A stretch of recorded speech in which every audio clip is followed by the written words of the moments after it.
사과는 뇌 기능을 저해시키는 요소이므로 잘못이 있다면 악수, 허그 등으로 대체하기 등이다. 좀 어떻게 보시나요? 정신과 전문의의 관점에서. 네, 안녕하세요. 내부자들입니다. 안녕하세요. 최근 한 사설연구소의 ADHD 치료법이 논란이 됐습니다. 이 왕의 DNA라는 용어로 이슈가 됐던 곳인데요. 함께 이 연구소의 치료법과 양육법을 살펴보면서 문제점에 대해서 말씀을 드려보려고 합니다.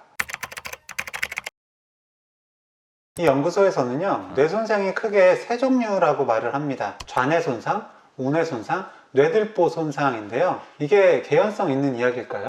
사실 우리가 알고 있는 것처럼 뇌 손상을 이렇게 간단하게 나눌 수는 없잖아요. 네. 이런 식으로 구분하는 체계가 존재하지 않는 것도 사실이고요. 뇌는 사실 정말 복잡하고 정교한 구조여서 이 비슷한 영역이라고 해도 손상에 따른 임상 양상이 매우 다양합니다. 그리고 여기 이제 카페의 글들, 여기에 열거된 많은 질환들의 경우에 연구가 활발하게 이루어지고 있지만 아직까지 특정 부위와 정신질환 간의 연관성이 밝혀지지 않아서 단정적으로 말할 수 없는 경우가 많거든요. ADHD의 경우에 전두엽 기능의 저하, 틱의 경우에는 이 뇌 안쪽에 기저핵이라는 그 부위와 이제 연관성이 높다라고 알려져 있는데, 다른 대부분의 질환들은 연구 결과들이 사실 엇갈리거든요. 네. 그래서 확실히 딱 하나의 손상이다 라고 말하기는 어렵습니다. 그리고 이제 이 연구소에서 극우뇌, 강우뇌 이런 형이 있다라고 얘기를 하고 있잖아요. 네. 그리고 이제 이런 강우뇌 타입들이 왕의 DNA를 가졌다라고 얘기를 하고 있어요. 그래서 이런 게 실제로 존재하는지도 궁금해 하시는 것 같은데요. 사실은 이 좌뇌형, 우뇌형이라는 용어 자체가 이제는 정신의학적으로 사용되지 않는 용어입니다. 맞아요. 이런 용어 자체가 이제 1960년대에 발표된 이론을 기반으로 하고 있거든요. 이때는 이제 언어는 좌반구에 어떤 영역이 담당을 하고,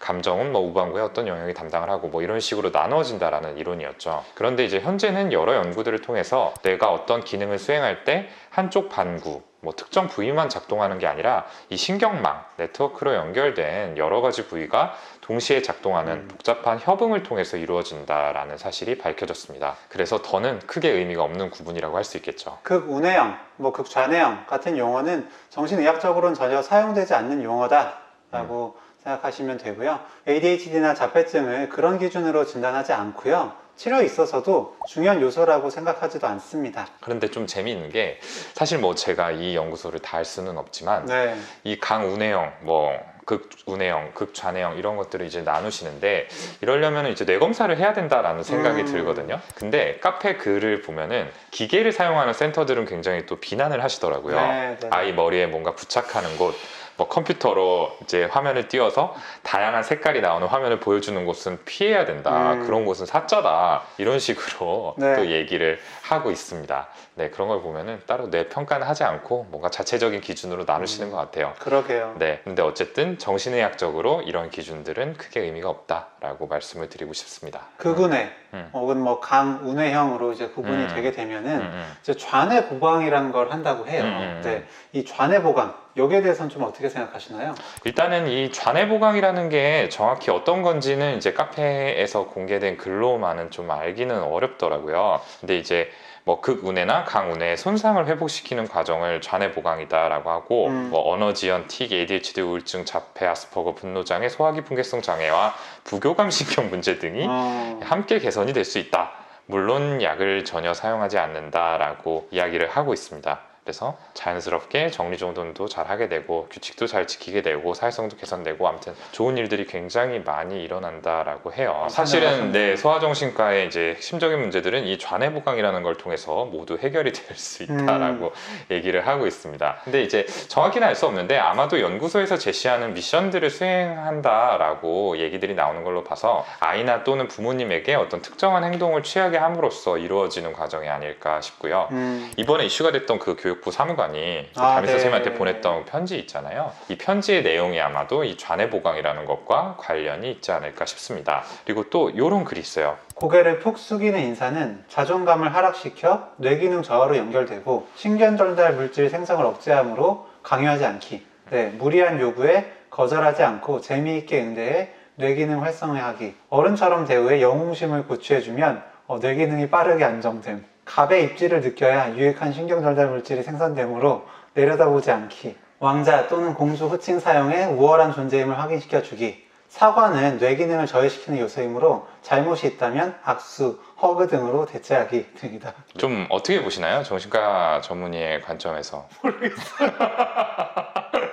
웃으면 안 되는데 네. 너무 네. 좀 한쪽으로 너무 좀 치우친 주장이시지 않나? 네. 그리고 이제 여기서 얘기하는 게 6에서 8개월 정도 이런 이제 치료법들을 하게 되면은 이제 개선이 될 수 있다라고 얘기를 하고 있고요. 자, 여기 대해서는 좀 어떻게 생각을 하시나요? ADHD나 자폐 같이 하나의 진단명으로 묶이는 이 아이들도 사실은 자세히 살펴보면 각자 가진 임상 양상이 천차만별입니다. 아, 전부 다르죠. 아주 경미한 친구들도 있고 상대적으로 중증이라고 할 수 있는 그런 친구들도 있거든요. 그래서 일괄적으로 이야기하기는 어려운데 3, 4개월이라는 이 기간은 뇌의 발달 사항이 문제가 개선되기에는 지나치게 짧은 기간이라고 할 수 있습니다. 그렇죠. 뭐 아무리 더 양보를 해가지고 뭐 6개월, 8개월을 봐도 좀 너무 짧은 기간이에요. 맞아요. 그렇죠? 네. 그래서 저 같은 경우에는 이제 ADHD는 그래도 한 1년 반에서 2년 정도는 평가 없이 치료를 해보고 그 다음에 이제 더 치료를 유지를 할지를 다시 평가를 해야 된다라고 말씀을 드리는 편이고요. 자폐 같은 경우는 안타깝지만 계속해서 조금 치료에 인로를 시켜서 자극을 주는 게 더 좋다라고 생각을 합니다.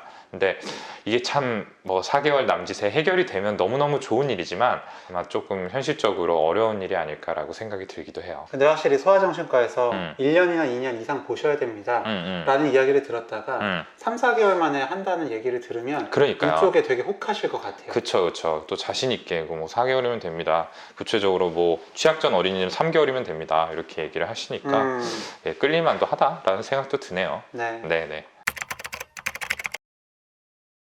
그럼 이제 본격적으로 양육법에 대해서 이야기를 해보려고 하는데요. 제지하는 말은 절대 하지 않는다. 싫다는 음식을 억지로 먹이지 않는다. 또래와 갈등이 생겼을 때 철저히 편을 들어준다. 뭐 ADHD나 자폐가 있는 아이들에게는 뭐 어떻게 대해야 하는 게 좋을까요? 사실은 뭐 싫어하는 거를 강요하는 걸 좋아하는 아이는 아마도 없을 거라고 생각을 하고요. 하지만 그럼에도 불구하고 강력한 제지를 해야 되는 상황들이 있죠. 네. 네, 그리고 더군다나 이제 집단 생활을 하는 경우가 대부분이기 때문에 아이들 같은 경우엔 다른 아이들에게 피해를 주거나 스스로를 또 위험에 빠뜨릴 수 있는 이런 행동들에 대해서는 아, 잘못된 거다라는 거를 단호하게 주지시켜야 될 필요가 있습니다. 일반적으로 뭐 ADHD 같은 경우에는 충동 조절이 좀 어렵잖아요. 그리고 자폐 스펙트럼 장애 같은 경우에는 타인의 감정을 잘 읽을 수 없기 때문에 이런 조절이 안 되는 행동들을 보이곤 하는데 이렇게 다 오케이 제지 없이 다 받아주다 보면은 이러한 결함에서 비롯된 행동 문제가 좀 더 강화될 소지가 생기겠죠. 편을 들어주는 거 역시도 뭐 항상 올바른 운영 방식이라고 할 수는 없겠죠. 그쵸. 네, 네. 잘못된 건 잘못되었다. 이야기를 분명하게 해주는 것이 필요합니다. 그래야 아이가 이 피드백을 바탕으로 스스로의 행동을 조절할 수 있게 되는 거죠. 또래와 갈등 상황에서 편을 들어주는 게 당장은 아이한테 상처를 주지 않을 수 있겠지만 이 모난 아이가 사회적 상황에서 깎여서 다듬어질 수 있는 기회를 빼앗는 걸 수도 있거든요. 그쵸. 그래서 결국엔 아이가 더욱 고립되는 이런 결과를 낳을 수도 있습니다. 그리고 또 뭐 칭찬을 과장해서 자주 해줘야 된다라는 이런 얘기도 나와요. 칭찬은 굉장히 좋은 일이죠. 네, 아이한테 많이 해주시죠? 저는 좀 해주는 편이죠. 네. 네. 아마 보고 계신 부모님들도 뭐 다들 동의하시는 부분일 텐데 특히 ADHD나 자폐 아동들 같은 경우에는 이 부정적인 피드백을 여러 차례 받아서 자존감이 굉장히 낮아진 상태이기 때문에 저도 이제 아이들이 긍정적인 행동을 했을 때 이걸 충분히 칭찬을 해주는 게 뭐 지책을 하거나 뭔가 지적을 하거나 이런 것들보다 훨씬 중요하다라고 말씀을 드립니다. 긍정적 강화라는 걸 통해서 이 긍정적인 행동의 빈도가 증가되기도 하고요. 그렇지만 모든 일을 칭찬을 해줄 수는 없잖아요. 칭찬이라는 거는 반드시 사실에 기반해서 해야 됩니다. 그렇죠. 칭찬을 그 정도로 해줄 만한 일이 아닌데 매사에 과장되게 칭찬을 하게 되면은 오히려 아이가 다음번에 같은 상황을 접했을 때 그만한 칭찬을 받지 못하면 더 억울해할 수밖에 없을 거고요. 분노하는 경우까지 생길 수 있죠. 그리고 정말 양육자가 칭찬으로 모든 걸 다 채워준다라고 하면은 사실 의도와는 다르게 우리가 흔히 말하는 나르시시스트, 이 자기애성 인격 성향으로 자라나는 경우들도 있습니다. 맞아요. 네, 그래서 칭찬해주는 거 물론 필요하지만 적당한 수위의 칭찬을 알려주는 게 굉장히 중요하다라고 생각을 합니다. 또 이 연구소는 무약물 치료를 권유하고 있습니다. 약 없이도 호전될 수 있을까에 대해서 좀 말씀을 드려보려고 하는데요. ADHD나 이제 자폐 환자들한테 약이 좀 필수적인 요소일까요? 그렇죠. 많이 네. 좀 궁금해하시는 부분이에요. 네.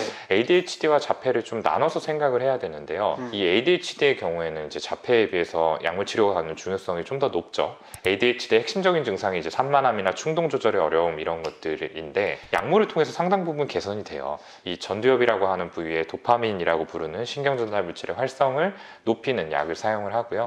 이렇게 함으로써 증상이 조금 많이 가라앉을 수 있습니다. 네, 그래서 무조건 약물 치료를 안 하는 게 좋다. 뭐 이렇게 조금 주장을 하시던데 그거는 좀 맞지 않는 주장이라고 생각을 합니다. 그러면은 자폐 같은 경우에는 약물 치료가 좀 도움이 될까요?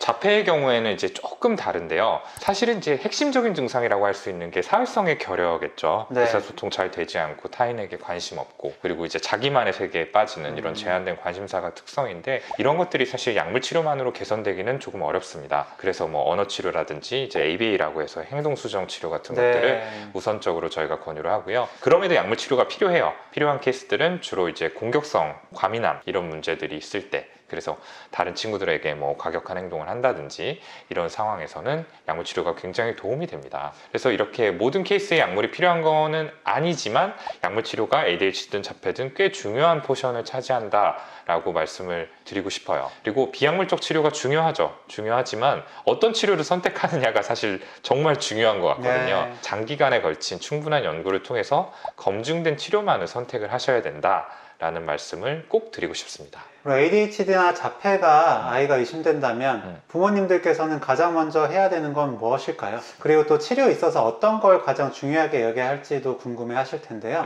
일단은 병원을 찾아서 진단을 정확히 받는 게 최우선이겠습니다. 그래야지만 시기를 놓치지 않고 증상이 개선되는 걸 바랄 수가 있겠죠. ADHD나 자폐는 아까 말씀드렸듯이 다양한 임상 양상이 나타날 수 있고 또 두 가지 문제가 겹쳐 있는 경우도 꽤 많잖아요. 맞습니다. 네. 그렇기 때문에 진단 기준에 맞춰서 부모 스스로 이제 진단하고 판단을 내리기보다는 어떤 공신력 있는 이런 치료자에게 진단을 받는 게 반드시 필요합니다. 그리고 사실 이렇게 지금까지 말씀드린 검증되지 않은 치료들이 많은 분들을 또 끌어당기는 이유에 대해서도 우리가 고민을 해봐야 된다라고 생각을 해요. 여러 가지 요인들이 있을 텐데 병원에 내원하는 것에 대한 부담감도 있을 거고요. 뭐 사회적인 낙인 같은 것들에 대한 두려움이 아마 크게 작용을 할 거라고 생각을 합니다. 그리고 뭐 늘상 말씀드리지만 약물 치료에 대한 어떤 막연한 두려움이나 거부감도 한몫을 할 거고요. 그래서 이제 정신과 치료에 대한 인식이 개선될 수 있게 저희들 같은 이런 사람들의 노력이 좀 더 이루어져야 된다는 생각을 이번 사태를 보면서 한 번 더 하게 됐었고요. 또 치료로 인한 불이익들을 되게 걱정을 많이 하시고 이런 게 실존하고 있잖아요. 보험 가입 같은 게 조금 어렵다든지 이런 게 아직도 일부 좀 남아있는 부분들이 있기 때문에 사회적인 차원에서 이런 불이익이 있지 않도록 조금 더 어떤 의견 수렴을 통해서 장치가 만들어지면 좋겠다라는 생각을 해봤습니다. 또 치료에 있어서 중요한 건 끈기를 갖는 거라고 생각을 합니다. ADHD든 자폐든 결국 뇌의 발달 문제이기 때문에 개선이 되기까지는 충분한 시간이 필요할 수밖에 없어요. 이 시기에 부모님의 마음이 조급해지다 보면 이런 검증되지 않은 치료법을 잘 찾게 되고요. 결과적으로는 오히려 아이에게 해가 되는 선택을 하게 되실 수도 있습니다. 따라서 적절한 치료법을 선택하되 충분한 기간 동안 기다려주는 것이 중요하다 말씀드리고 싶어요. 오늘 영상 조금이라도 재밌고 유익하셨다면 구독, 좋아요, 댓글 쓰기, 알림 설정까지 꼭 부탁드립니다. 감사합니다. 감사합니다.